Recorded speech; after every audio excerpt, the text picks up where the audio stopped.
বিষ্ণু ইসলাম ওনার ইহুদি প্রতিবেশীর বাসায় যেতেন। এক ইহুদি কিশোর বিষ্ণু ইসলামের খেদমত করতে, ইহুদি ছেলে আমার নবীর খেদমত করতো, তারা ছিল নবীর প্রতিবেশী। তো অনেক দিন হয় ইহুদি ছেলেটা আসে না। বিশ্বনবী খোঁজ দিলেন ঘটনা কি, একটা ইহুদি ছেলে না আমার খেদমতে আসতো, ছেলেটা কই? খোঁজ নিয়ে জানলেন ছেলেটা অসুস্থ। বিষ্ণু ইসলাম ওই ইহুদির বাড়িতে চলে গেলেন ওই ছেলেটাকে দেখা করার জন্য, ভিজিট করার জন্য।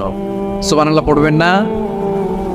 গেলেন, যে দেখে ইহুদি ছেলেটা মুমূর্ষ, যান যায় ভাব, বিছানায় পড়ে আছে, তার বাবা দাঁড়ানো। বিশ্বনবী তার মাথার পাশে বসলেন, মাথায় হাত বুলিয়ে দিলেন, আর ছেলেটাকে বললেন আসলিম, হে ইহুদি ছেলে আসলিম, ইসলাম ধর্ম গ্রহণ করো। তো ছোট্ট ছেলে ভাবে আমরা ইহুদি, এখন ইসলাম ধর্ম গ্রহণ করলে আব্বা যদি বকা দেয়, ফানাযারা ইলা ওয়াজহি আবি, ছেলেটা তার বাবার চেহারার দিকে তাকালো, দেখি আব্বা কি কয়। আব্বা যদি বলে তাইলে ইসলাম ধর্ম গ্রহণ করবো। ইহুদি ছেলেটা তার বাবার দিকে যখন তাকালো, ওর বাবা বলে আতিয়া আবুল কাসিম, আবুল কাসিম যা বলে তাই করো। আবুল কাসিম হচ্ছে বিষ্ণু ইসলামের একটা কুনিয়াত, উপনাম। আমার রাসূলের বড় ছেলের নাম ছিল কাসেম। যেমন দেখবেন আমাদের এলাকায় কারো বড় ছেলের নাম যদি হয় আব্দুল্লাহ, এরা আব্দুল্লাহর বাপ বলে ডাকে। কারো বড় মেয়ের নাম যদি হয় ফাতেমা, এরা কি ডাকে? ফাতেমার বাপ বলে না? তো বিষ্ণু ইসলামের বড় ছেলের নাম ছিল কাসেম। ইহুদি বাবা বলল আতিয়া আবুল কাসেম, আবুল কাসেম যা বলে তাই শোনো, মানে মোহাম্মদ যা বলে তাই শোনো। এই কথা শুনে ছেলে সাহস পাইছে, ছেলে আবার পড়তে আরম্ভ করলো আশহাদু আল্লাহ ইলাহা ইল্লাল্লাহ ওয়া আশহাদু আন্না মুহাম্মাদার রাসূলুল্লাহ, পড়েন আল্লাহু আকবার। বিশ্বনবীর আহ্বান শুনে ওই আহ্বানে সাড়া দিয়ে ইহুদি ছেলে শাহাদা পড়ে মুসলমান হয়ে গেল। তার হৃদয়টার ঈমানের নূর দিয়ে আলোকিত করে দিল কে? প্রিয় ভাইরা, এবার রাসূল সাল্লাল্লাহু আলাইহি ওয়াসাল্লাম বের হয়ে আসলেন ঘর থেকে, আর বললেন আলহামদুলিল্লাহিল্লাযী আনকাযাহু মিনান নার, প্রশংসা সে আল্লাহর যে আল্লাহ জাহান্নামে চলে যাচ্ছিল প্রায় এমন একটা লোককে মুহূর্তের মধ্যে কালেমায়ে শাহাদাতের বদৌলতে জান্নাতি বানায় দিলেন। আওয়াজ করে পড়েন সুবহানাল্লাহ। এই হাদিস থেকে আমরা কি শিখলাম? What is the moral of the story? এক নম্বর স্টোরি হলো, প্রতিবেশী ইহুদি হোক হিন্দু হোক, যাবেন, সুসম্পর্ক রাখবেন, উপহার দিবেন, বিপদে পাশে দাঁড়াবেন, তাইলেই তো আপনাদের প্রতি, মুসলমানদের প্রতি তারা আকৃষ্ট হবে, ঠিক কিনা বলেন?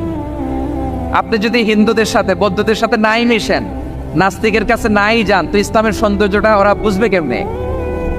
আমার অনেক হিন্দু পরিচিত ভাই আছে, ওরা আমাদের ইফতারির প্রোগ্রামে এসে একসাথে ইফতারি করে। অনেক মদখোর আমার সাথে বসে একসাথে ডিনার করে, হাফ প্যান্ট পরা, গলায় স্বর্ণের চেইন, হাতে স্বর্ণের ব্রেসলেট, আইসা আমার সাথে ডিনার করছে, আছে এরকম। গাঁজাখোর, আমি বলি আসো, ওয়েলকাম টু মাই ডিনার, আসো বসো। বসলেই তো আমি ওর ডিএনএ, চিন্তার ডিএনএ চেঞ্জ করে দেওয়ার সুযোগ পাবো। চিল্লায় বলো ঠিক কি না? আসতে হবে আমার কাছে। Our door is open. The door of Islam is open 24/7. সব সময় আমাদের ইসলামের দরজা আমার অমুসলিম ভাইদের জন্য খোলা আছে, না নেই? এই হাদিস থেকে দুইটা শিক্ষা। এক নম্বর শিক্ষা, প্রতিবেশী মুসলিম হোক অমুসলিম হোক, যান, অসুস্থ হলে একটু আপেল নিয়ে যান, আঙ্গুর নিয়ে যান, কমলা নিয়ে যান, তাদের সাথে ভালো আচরণ করেন। ইসলামের বিউটি দেখে, সৌন্দর্য দেখে অবাক হবে, নসিব ভালো হলে কোনোদিন কালিমা পড়ে মুসলমান হয়ে যাবে, ঠিক কিনা বলেন? তাহলে অমুসলিমের সাথে ভালো সম্পর্ক। বিশ্বনবী ইহুদির বাড়িতে গেলেন, ইহুদির বাড়ি, আর আমার মুসলমান ভাই আমার কাফের বলে, এরকম আছে না নাই? মুসলিমরা দেখতে পারে না, সহ্য করতে পারে। বিশ্বনবী সাল্লাল্লাহু আলাইহি ওয়াসাল্লাম ইহুদির বাড়িতে গেলেন, এটা একটা শিক্ষা। আরেকটা শিক্ষা হলো, ভাইয়েরা ধাক্কা মারে এসে সামনে এসে কি লাভ? প্রোগ্রাম তো শেষ হচ্ছে, এখনই শেষ হচ্ছে। তো এই যে আমাদের বকশি ভাই ওয়াদা নিল, হাত তোলালো, মিম বলে এত কথা বললো, তো আমি জেলায় জেলায় দিয়ে খালি হাত নাড়াই তোমাদের জন্য নাকি? হ্যাঁ, হাত নাড়াই শুধু। এই ধাক্কাইতে ধাক্কাইতে এদিকে এসে হাত নাড়াইতেছে, হয়েছে তো, দেখলাম তো, ঠিক আছে, মাশাআল্লাহ, অনেক সুশৃঙ্খল, অন্যান্য যে কোনো জেলার জন্য সুশৃঙ্খল। আমার দিকে তাকাও, আমার দিকে তাকাও, ঠিক আছে। এই যে দাঁড়িয়ে আছে, একটা ছেলে নড়ে না, দেখছেন? মাশাআল্লাহ মাশাআল্লাহ মাশাআল্লাহ। হ্যাঁ, এইভাবেই। আর কয়েকটা মজাদার কথা আছে, শোনো। এই হাদিস থেকে আমাদের শিক্ষা হলো, আমার প্রতিবেশী যেই ধর্মের হোক আমি সম্পর্ক রাখবো। অসুস্থ হলে যাবো, কি বলেন ভাইরা? যাবেন না? যাবেন না আপনারা? আচ্ছা, 2 নম্বর শিক্ষা হলো, বিষ্ণু ইসলামের খাদেম ছিল ইহুদি, এতদিন খেদমত করলো, একদিনও বিশ্বনবী ওরা কালিমার দাওয়াত দেয় নাই। কারণ কি? বিশ্বনবী একটা ভালো সময়ের অপেক্ষা করতেছিলেন, প্রপার টাইমিং। দায়ীর কাজ হচ্ছে দায়ী ইলাল্লাহ, সে হচ্ছে সুযোগ সন্ধানী। দায়ী সুযোগ খোঁজে, কখন দাওয়া দিলে ব্যাটে বলে হবে, ঝোপ বোঝে কোপ মারে, ঠিক কিনা বলেন? বিষ্ণু ইসলাম ভালো সময়ের অপেক্ষা করতেছিলেন, দেখি ভালো সময় আসুক আসুক আসুক আসুক। আস্তে আস্তে এমন সময় আসছে, ছেলে এবার মুমূর্ষ, অসুস্থ ব্যক্তির হৃদয় অত্যন্ত নরম থাকে। হসপিটালে যখন কেউ যায় তার হৃদয়টা বড্ড নরম থাকে, মৃত্যুর ভয়ে তার অন্তরটা নরম থাকে, ঠিক কিনা বলেন? এই প্রপার টাইমিং এর অপেক্ষা করতেছিলেন। যখনই টাইমিং পেয়েছেন দাওয়াত দিলেন, পড়ো লা ইলাহা ইল্লাল্লাহ, সুবহানাল্লাহ পড়েন সবাই। তাহলে ইসলাম অমুসলিম প্রতিবেশীর সাথে ভালো আচরণ করতে বলেন। ইসলাম অমুসলিম মাতা পিতার সাথেও ভালো আচরণ করতে হবে। মাতা পিতা যদি অমুসলিম হয় তারা ফেলে দিতে পারবেন? পারবেন? আমার লালমনিরহাটের ভাইরা, অনেক হিন্দু ছেলে আমাদের হাতে শাহাদা পড়ে মুসলিম হয়, কিন্তু ওর মা মুসলমান হয় নাই, বাবাও হয় নাই। এরকম আছে না নাই? তো ও হয়েছে মুসলিম, মা বাপ হিন্দু, এখন মা বাপ কি বাদ? হ্যাঁ, মা বাপ বাদ দেয়া যাবে? যেই মা আপনার 9 মাস 8 মাস পেটে ধারণ করলো, আপনার মায়ের নার ছেঁড়া তখন আপনি ওই মারে বাদ দিতে পারবেন? যে মায়ের বুকের তাজা দুধ খেয়ে আপনি আজকে বাড়ন্ত তাজা তরতাজা, ওই মারে বাদ দেওয়া যাবে? মায়ের এক ধারে দুধের দাম, কাটিয়া গায়ের চাম, পাপোশ বানাইলে ঋণের শোধ হবে না, এমন দরদি ভাবে কেউ হবে না আমার মা গো। মায়ের এক ধারে দুধের দাম, কাটিয়া গায়ের চাম, পাপোশ বানাইলে ঋণের শোধ হবে না, এমন দরদি ভাবে কেউ হবে না আমার মা। ঠিক কিনা? মাকে তো বাদ দেওয়া যায় না। وقضى ربك ألا تعبدوا إلا إياه وبالوالدين إحسانا। আল্লাহ বলে অবধারিত 2টা ভার্ডিক্ট তোমাদের জন্য, এক আল্লাহর ইবাদত করবা আর মা বাবার প্রতি ইহসান করবা। আদেশটা কার? মা বাবার প্রতি ইহসান করতে হবে। আমার মা হিন্দু হোক ভালো আচরণ করতে হবে, বৌদ্ধ হোক ভালো আচরণ করতে হবে। আমার যে সমস্ত হিন্দু ভাইয়েরা মুসলিম হয়েছ, তোমাদের মা বাবা এখনো মুসলমান হয় নাই, তাদের সাথে ভালো আচরণ করতে হবে। আপনাদের খেদমত নিজে করতে হবে অথবা খেদমতের ব্যবস্থা করাই দিতে হবে। মান্থলি যে খরচ লাগে এটা দিতে হবে। আরে তুমি এখন মুসলিম, তোমার মা বাবা হিন্দু, এখনই তো সুযোগ ইসলামের সৌন্দর্য দেখানো।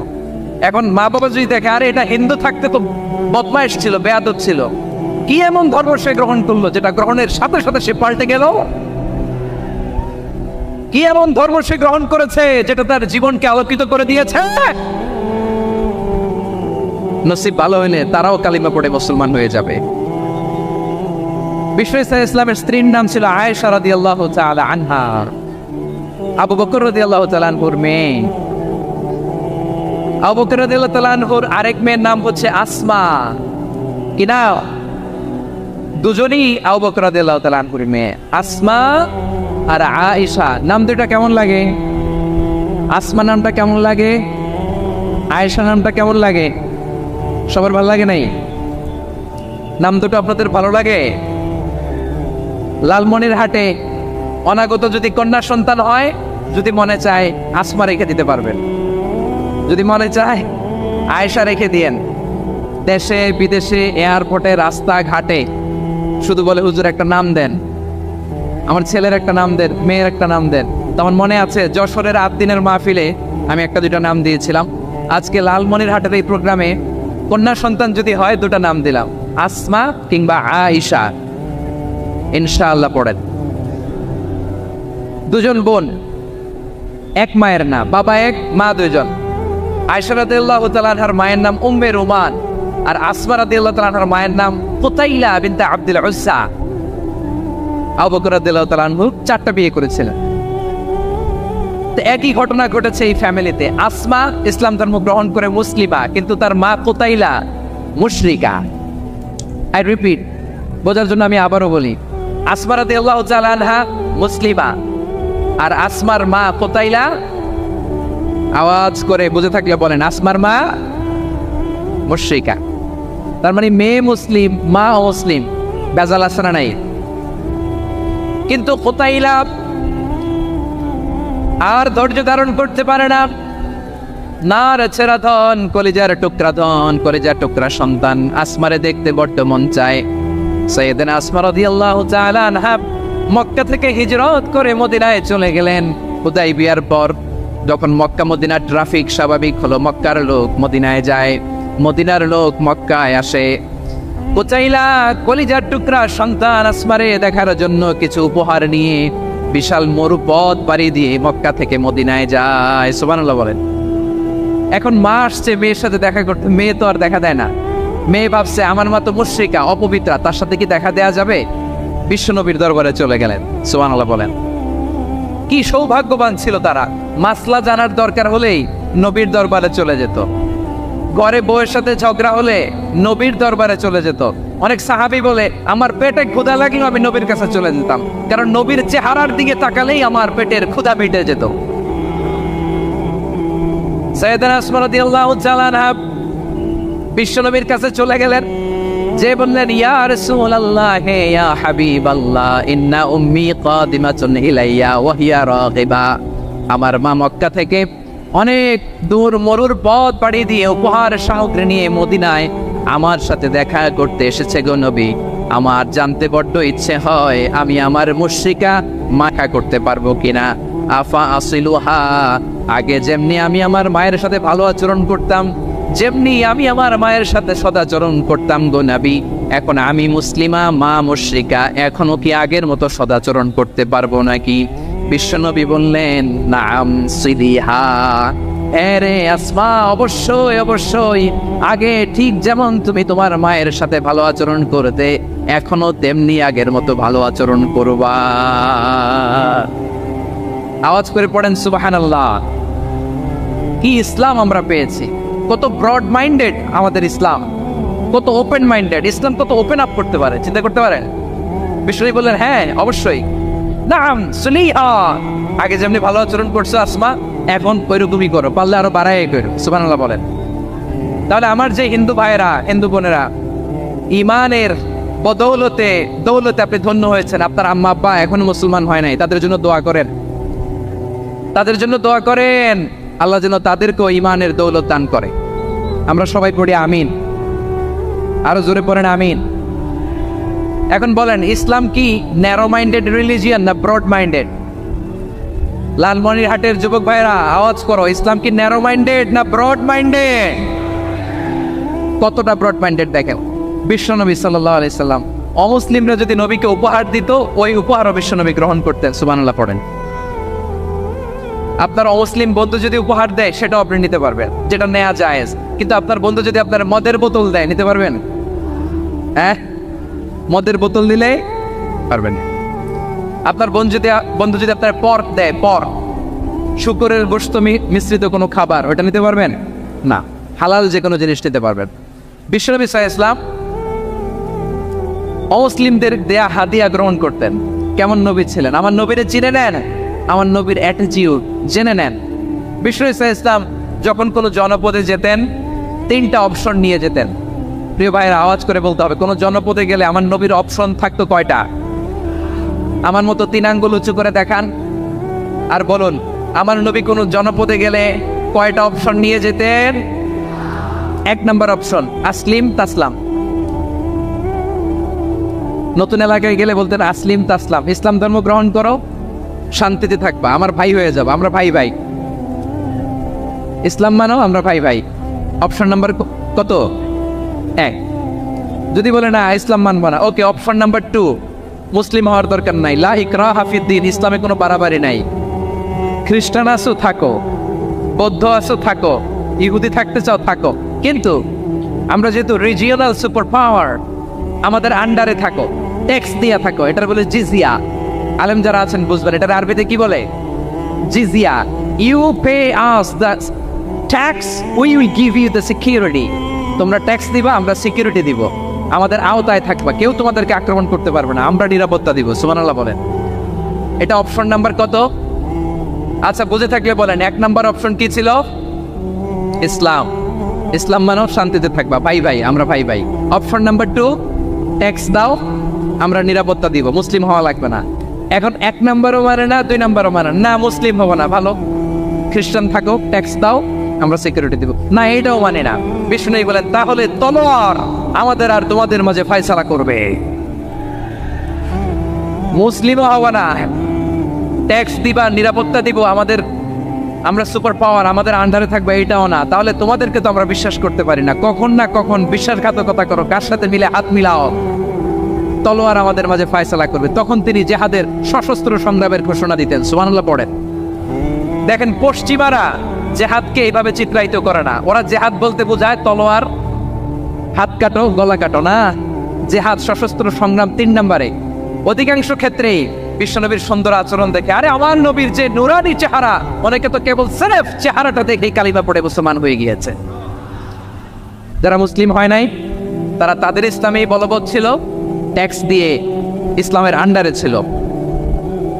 যারা এটাও মানে নাই ওইটাও মানে নাই, তাদের বিরুদ্ধে জেহাদ। বিষ্ণু ইসলাম 7ম হিজরিতে যখন খায়বার বিজয়ের পরে ইসলাম রিজিওনাল সুপার পাওয়ার হিসেবে আত্মপ্রকাশ করলো, বিশ্বনবী চিঠি লিখলেন অন্যান্য সুপার পাওয়ারের কাছে, রাষ্ট্রীয় চিঠি লেখে এক রাষ্ট্রপ্রধান আরেক রাষ্ট্রপ্রধানের কাছে, ঠিক কিনা বলেন? জানেন না আপনারা? এই যে 24-এর ছাত্র নাগরিক অভ্যুত্থানে, এই অভ্যুত্থান যখন শুরু হয়, আমি তখন সাউথ আফ্রিকাতে একটা স্ট্যাটাস দিয়েছিলাম, গোটা নয় গোটা দেশ সংস্কার করা লাগবে। শুধু বাংলাদেশ নয়, সারা বিশ্বের বাংলা ভাষাভাষী লোকেরা এই আন্দোলনের সাথে সমর্থন তারা করেছে, এটাকে সাপোর্ট করেছে, তারা সমর্থন দিয়েছে। আমাদের ইউনাইটেড আরব আমিরাতের বাংলাদেশি ভাইয়েরা তারা সেখানে রাস্তায় নেমে এসেছিল, জানেন? ওইখানে ডেমনস্ট্রেশন করা যায় না, সেখানকার সরকার তাদেরকে যাবজ্জীবন দিয়েছিল। তখন আমাদের এই যে প্রধান উপদেষ্টা ডক্টর মোহাম্মদ ইউনূস সরাসরি G2G বলে, এটারে G2G, government to government, G2G, উনি চিঠি লিখলেন যে তাদেরকে, ইউর হাইনেস, এ সম্মানিত আমির, আপনি আমার এই চিঠির কারণে আমার সম্মানে এই 53 জন বাংলাদেশিকে মাফ করে দেন। এই চিঠির বদৌলতে বেকসুর খালাস পেয়ে গিয়েছিল আমাদের ভাইরা। জানেন না এই ঘটনা আপনারা? তাহলে গভর্নমেন্ট টু গভর্নমেন্ট চিঠি দেওয়া হয়। 7ম হিজরিতে বিষ্ণু ইসলাম সব সুপার পাওয়ারের কাছে চিঠি দিলেন, রোমান সম্রাটের কাছে, পারস্য অধিপতির কাছে, মিশরের অধিপতির কাছে, সবার কাছে চিঠি লিখলেন। চিঠির ভাষা ছিল এরকম, মিন মুহাম্মাদিন রাসূলিল্লাহ ইলা মুকাওকিস আযীমিল কিবত, মুহাম্মদ রাসূলুল্লাহর পক্ষ থেকে মিশরের বাদশার কাছে, আসলিম তাসলাম, ইসলাম মানো শান্তিতে থাকবা, সালামুন আলা মান ইত্তাবাআল হুদা, শান্তি তার জন্য যে হেদায়েতের অনুসরণ করে। সুবহানাল্লাহ পড়েন।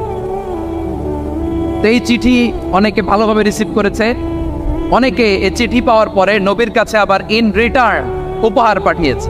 কি পাঠিয়েছে? উপহার। মিশরের বাদশা মুকাওকিস তিনি বিশ্বনবীকে বিশাল এক উপহারের ডালি পাঠিয়েছেন। মিশরের বাদশা মুকাওকিস ছিলেন ধর্মে খ্রিস্টান। লালমনিরহাটের ভাইয়েরা আওয়াজ করে বলেন, মিশরের বাদশা ধর্মে কি ছিল? খ্রিস্টান। কি উপহার দিয়েছিল আমার নবীকে? শুনতে মনে চায়? আওয়াজ নাই লালমনিরহাটের গলায়, শুনতে মনে চায়? 1000 স্বর্ণমুদ্রা, 1000 স্বর্ণমুদ্রা। 2টা খ্রিস্টান দাসী, একজনের নাম মারিয়া বিনতে শামউন আল কিবতিয়া, আরেকজনের নাম সিরিন বিনতে শামউন আল কিবতিয়া।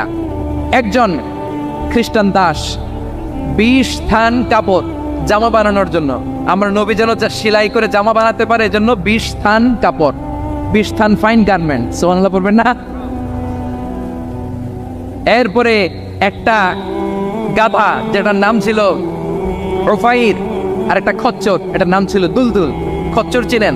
গাধা আর ঘোড়ার ক্রসিং এ যে প্রাণীটা দুনিয়াতে আসে ওটার খচ্চর বলে। তো এই যে সুপার পাওয়ার খ্রিস্টান বাদশার কাছে নবী চিঠি লিখলেন, ওই খ্রিস্টান বাদশা আমার নবীকে উপহার দিল। বিশ্বনবী এই উপহারগুলো সানন্দে গ্রহণ করেছে। সুবহানাল্লাহ পড়বেন না? তাহলে অমুসলিম কেউ যদি আপনাকে উপহার দেয়, হালাল উপহার হলে আপনি গ্রহণ করতে পারবেন। অনুরূপভাবে পারস্যের বাদশা, রোম সম্রাট বিশ্বনবীকে উপহার পাঠিয়েছেন, আমার নবী সবগুলো উপহার গিফট গ্রহণ করেছেন। সুবহানাল্লাহ বলেন। তাহলে প্রিয় লালমনিরহাট, আওয়াজ করে বলুন, ইসলাম কি ন্যারো মাইন্ডেড রিলিজিয়ন না ব্রড মাইন্ডেড? আম্মাজান আয়েশার কাছে মাসালা জানতে চায় মেয়েরা, হে আম্মাজান, অগ্নি উপাসকেরা তাদের ঈদের দিন নওরোজের সময় আমাদেরকে পাখি দেয়, নেওয়া যাবে? উনি বললেন, ওরা জবাই করে দিলে নেওয়া যাবে না, কিন্তু ওরা যদি ফলমূল এরকম খাবার দেয় এগুলো নেওয়া যাবে। তার মানে অমুসলিমদের দেয়া উপহার এটা গ্রহণ করা যায়। সুবহানাল্লাহ বলেন। শুধু তাই নয়, বিশ্বনবী সাল্লাল্লাহু আলাইহি ওয়াসাল্লাম অমুসলিমদের সাথে আর্থিক লেনদেনও করেছেন, ফিনান্সিয়াল ডিলিং করেছেন। অমুসলিমদের সাথে প্রয়োজনে আপনি ফিনান্সিয়াল ডিলিং করতে পারবেন। আমরা প্রায় দেখি বাজারের মিষ্টির দোকানগুলো আমার হিন্দু ভাইদের।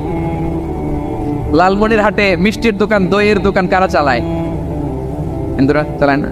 তারপরে যে বারবার সব চুল কাটে যে নাপিত, অধিকাংশ নাপিতের দোকানে কারা? আমার হিন্দু ভাইরা। তা আপনি চুল কাটতে পারবেন কিনা? পারবেন কিনা বলেন? পারবেন। তার দোকান থেকে দই মিষ্টি কিনতে পারবেন কিনা? হ্যাঁ, আমার মুসলিম ভাইয়ের দোকান থাকলে ওইটার আমি বেশি প্রায়োরিটি দিব, ঠিক কিনা? কিন্তু যদি তাদের সার্ভিস নিতে চান, প্রোডাক্ট নিতে চান, পারবেন। তার দলিল সহিহ বুখারী, আম্মাজান আয়েশা রাদিয়াল্লাহু তাআলা আনহা বলেন, ইশতারা রাসূলুল্লাহ সাল্লাল্লাহু আলাইহি ওয়াসাল্লাম মিন ইয়াহুদিন তুআমান ওয়া রাহানাহু দিরআহু মিন হাদিদ। রাসূল সাল্লাল্লাহু আলাইহি ওয়াসাল্লাম এক ইহুদির কাছ থেকে, কার কাছ থেকে? সবাই বলে নাই কার কাছ থেকে? আমার নবী, পেয়ারা নবী এক ইহুদির কাছ থেকে জব কিনেছিল, জব, বার্লি, যেটা দিয়ে রুটি বানায়। ওই জবের দাম দেওয়ার টাকা পয়সা নবীর কাছে ছিল না, ফলে নবী ওনার একটা পোশাককে মর্গেজ রেখেছিলেন, মর্গেজ, বন্ধক, যে এখন এটার দাম দিতে পারবো না, কয়েক কেজি বার্লি নিয়ে যাই আর বন্ধক হিসেবে আমার জামাটা রেখে গেলাম, যেদিন দাম দিব ওই দিন জামাটা ছুটায় নিয়ে যাও। সুবহানাল্লাহ পড়বেন না? বাকিতে নিছিলেন, বাকিতে।